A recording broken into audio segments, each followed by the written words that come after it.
नमस्कार साथियों, आप सभी का स्वागत है एबीसी कोचिंग यूट्यूब चैनल में। आशा है कि आप अपने बोर्ड एग्जाम की तैयारी अच्छे से और ज़बरदस्त तरीके से कर रहे होंगे। आज की इस वीडियो में कक्षा 11वीं की ज्योग्राफी की most important VBI objective question बताने वाला हूं, जो कि आपकी बोर्ड परीक्षा के लिए काफ़ी महत्वपूर्ण है। तो सभी छात्र इस वीडियो को शुरू से लेकर अंत तक देखेंगे। और आप सभी से रिक्वेस्ट है कि आप हमारे चैनल पर पहली बार आए हैं तो चैनल को सब्सक्राइब करने के साथ साथ बेल आइकन को प्रेस जरूर कर लेंगे। और दोस्तों आप जो है अभी तक हमारे टेलीग्राम और व्हाट्सएप में नहीं जुड़े हैं तो आप जल्द से जल्द जुड़ जाइए। लिंक जो है डिस्क्रिप्शन में दिया गया है। तो चलिए दोस्तों क्वेश्चन की ओर चलते हैं।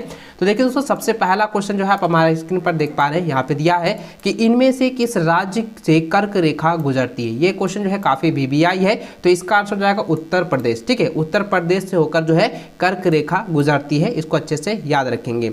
अगला सवाल है, निम्नलिखित में से किस लक्षण को भौतिक लक्षण कहा जाता है। तो दोस्तों इसका आंसर हो जाएगा ऑप्शन नंबर बी, मैदान। ठीक है, तो ये ऑप्शन नंबर बी जो है सही आंसर होगा। इसको अच्छे से आप लोग जो है याद रखेंगे।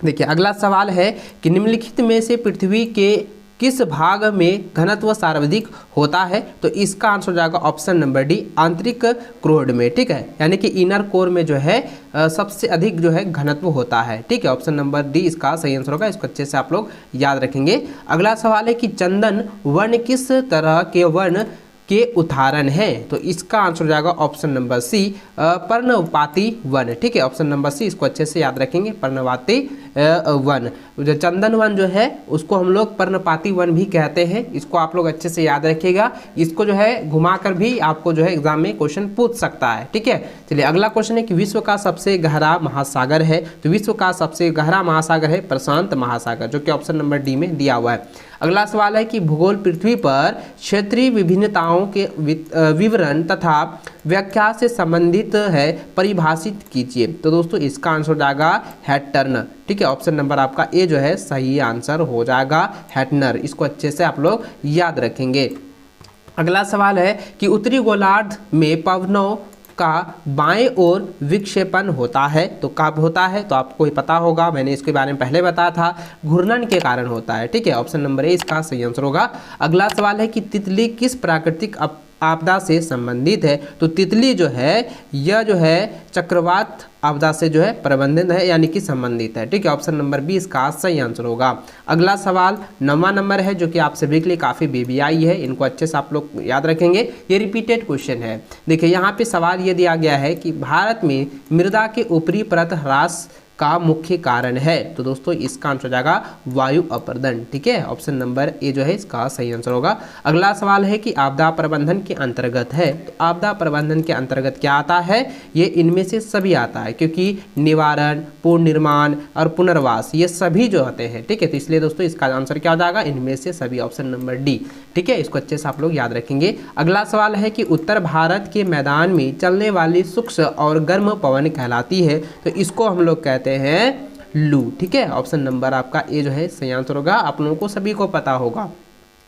अगला सवाल है कि चंद्रमा उपग्रह है। तो चंद्रमा जो है वह पृथ्वी का उपग्रह है। ऑप्शन नंबर बी जो है इसका सही आंसर होगा। अर्थ का जो है उपग्रह क्या है, मून है, याद रखेंगे। अगला सवाल है कि पृथ्वी की प्रपटी और ऊपरी मेंटल मिलकर बनता है। तो दोस्तों इसका जो आंसर होगा ये हो जाएगा स्थल मंडल। ठीक है, याद रखेंगे, पृथ्वी की परपटी और ऊपरी मेटल जो है बनकर जो है स्थल मंडल का निर्माण करती है, जिस पर हम लोग जो है निवास करते हैं। याद रखेंगे, ये काफ़ी वीबीआई है, रिपीटेड क्वेश्चन है, ये बार बार एग्जाम में क्वेश्चन पूछा जाता है और 100% इस बार भी क्वेश्चन पूछने का चांस है।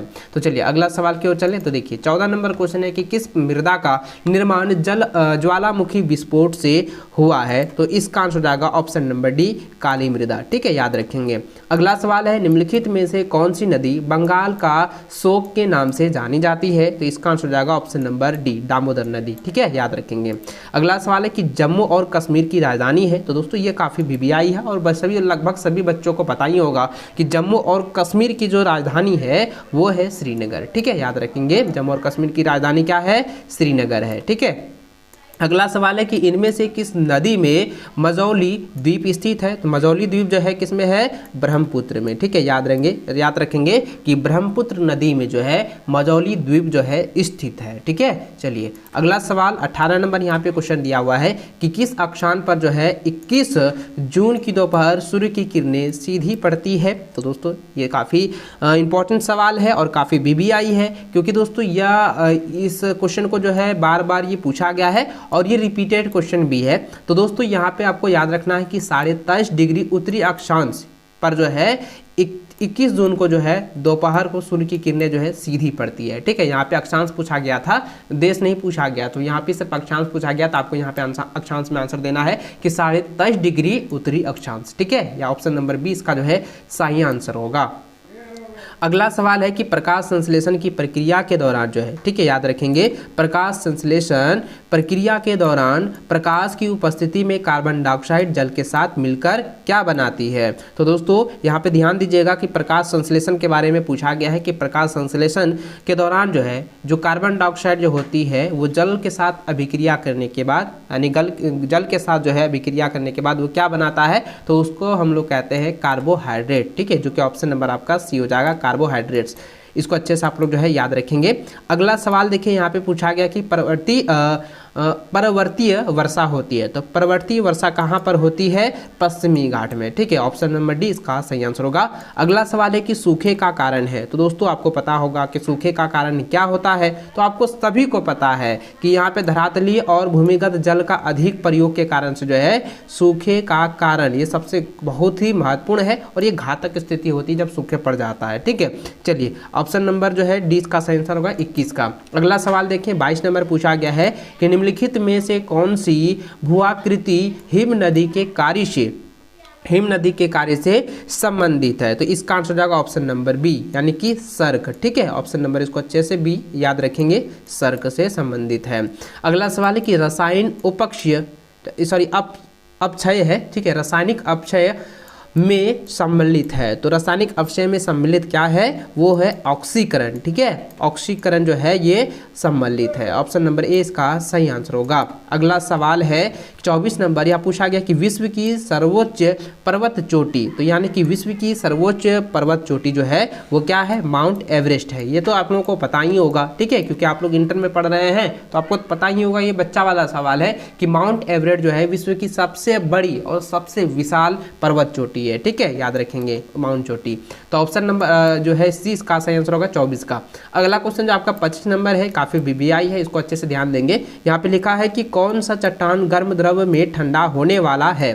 तो यहाँ पे ध्यान दीजिएगा, ये जो हो जाएगा ऑप्शन नंबर हो जाएगा, ऑप्शन नंबर बी हो जाएगा ब्लास्ट। ठीक है, बसाल्ट हो जाएगा। बसाल्ट जो है ये द्रव में ठंडा होने वाला पर्वत है। ठीक है, ये चट्टान है। ठीक है, अच्छे से याद रखेंगे। अगला सवाल है कि जैव विविधता समृद्ध होता है। तो जैव विविधता जो है, ध्यान देंगे, जैव विविधता जो है उष्ण कटिबंधीय क्षेत्र में जो है समृद्ध होता है। ऑप्शन नंबर ए जो इसका सही आंसर होगा। अगला सवाल है कि महासागरीय जल की ऊपर एवं नीचे गति किस से संबंधित है। तो इसका आंसर हो जाएगा तरंग से संबंधित है। ऑप्शन नंबर आपका जो है सी, यानी कि वेग से संबंधित रहता है। तो ऑप्शन नंबर सी इसका सही आंसर होगा। ठीक है, अच्छे से याद रखेंगे, इसको अच्छे से नोट करते जाएं।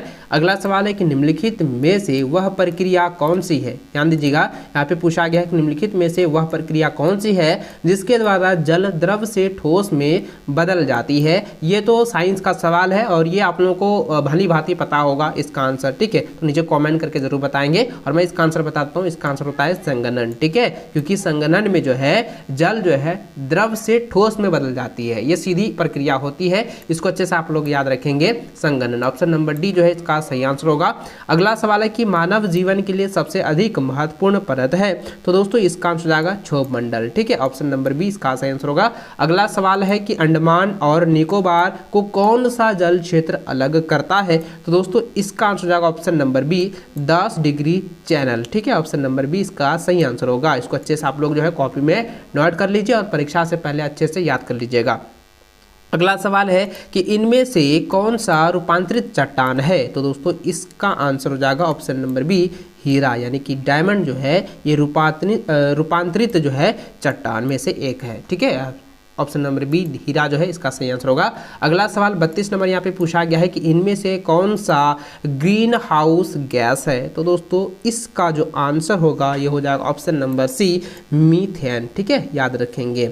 अगला सवाल है दिए गए मानचित्र में कौन सा राज्य दिखाया गया है। तो दोस्तों यहाँ पे मानचित्र तो नहीं दिया गया है, लेकिन यहाँ पे आपको यहाँ समझना है। यहाँ पे जो है इसका जो आंसर होगा, मैं डायरेक्ट आंसर बता देता हूँ, इसका जो आंसर होगा ये हो जाएगा केरल। ठीक है, ऑप्शन नंबर ए जो है इसको अच्छे से याद रखेंगे, केरल, क्योंकि यहाँ पे मानचित्र नहीं दिया गया है और यहाँ पे क्वेश्चन दिया गया है कि मानचित्र में कौन सा राज्य दिखाया गया है। तो ऑप्शन नंबर आपका ए जो है ना केरल, इसको अच्छे से याद रखेंगे।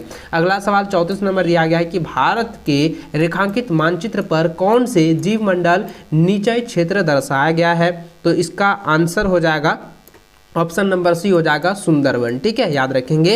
अगला सवाल है कि छायांकित भाग द्वारा किस वनस्पति प्रकार को जो है दर्शाया जाता है। तो दोस्तों इसका आंसर आप लोगों का हो जाएगा ऑप्शन नंबर बी पर्वतीय वन। ठीक है, इस वीडियो में जो है 35 सवाल मैंने आप लोगों को बताया है और आप लोगों का ज्योग्राफी में 35 सवाल आप लोगों का पूछा जाएगा और इन सभी क्वेश्चन को आप लोग जो है एग्जाम से पहले अच्छे से याद कर लीजिएगा। ये ऐसा नहीं होना चाहिए कि सिर्फ हम पढ़ लिए और इसको छोड़ दिए। तो एग्जाम से पहले इसको बेहतर तरीके से 100% एकदम कॉन्फिडेंस के साथ इसको अच्छे से रिवीजन कर लेना। और दोस्तों आपने अभी तक जो है हमारे चैनल के माध्यम से जो है जो भी वीडियो नहीं देख पाए हैं, चाहे वो इतिहास की हो या अन्य सब्जेक्ट की हो, उन सभी को आप लोग जो है देख लेना। प्लेलिस्ट भी बन चुका है, आप प्लेलिस्ट में जाकर जो है चेक कर सकते हैं। और आप हमारे व्हाट्सअप या टेलीग्राम में नहीं जुड़े हैं तो नीचे लिंक डिस्क्रिप्शन में दिया गया है, वहाँ से जाकर आप जो है हमारे व्हाट्सअप और टेलीग्राम में भी जुड़ सकते हैं। और आपने अभी तक इस वीडियो को लाइक नहीं किया तो वीडियो को लाइक कर देना। चैनल पर नए हैं तो चैनल को सब्सक्राइब करके बेल आइकन को प्रेस कर लेना ताकि लेटेस्ट वीडियो की नोटिफिकेशन आप सबों को